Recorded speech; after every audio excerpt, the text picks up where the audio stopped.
দেখেন আমাদের পাবনাতে সদর হাসপাতালে রোগীর কি চাপ দেখছেন। রোগীরা ঠিকমতো চিকিৎসা পাচ্ছে না, অসহায় ওরা যাবে কোথায়? এদের খালি অবহেলা, দুর্নীতি, ঠিকমতো চিকিৎসা পায় না, অতিরিক্ত রোগীর চাপ, ঠিক মতন বেড পাচ্ছে না, এরা যাবে কোথায়?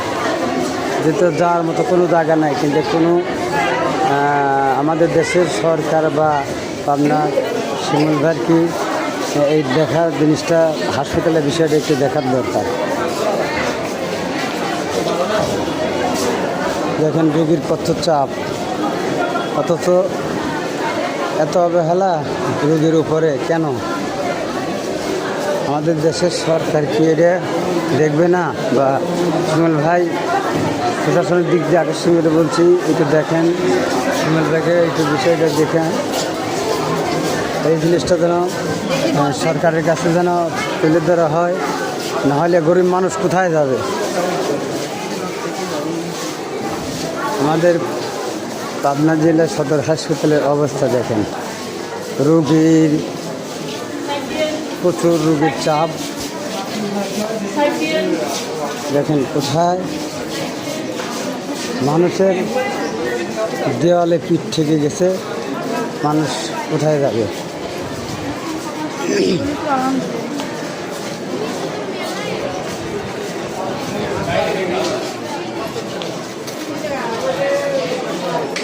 দেখেন বেড পাচ্ছে না, ঠিকমতো চিকিৎসা পাচ্ছে না। হাসপাতালের বারান্দাতে তারা অবস্থান করতেছে। এই আমাদের দেশে কোনো রাজনীতিবিদ, কোনো প্রশাসন, কেউ দেখার মতন এই অসহায় গরিব মানুষের নাই। এরা কোথায় যাবে? এদের তো যাওয়ার মতো কোনো জায়গা নাই। আমি তাই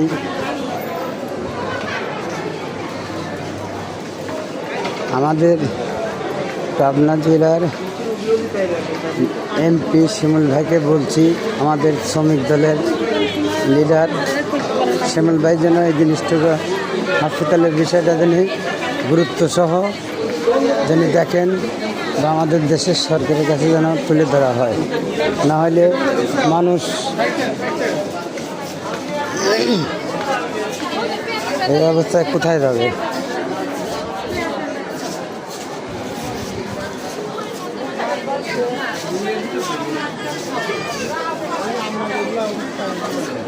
দেখ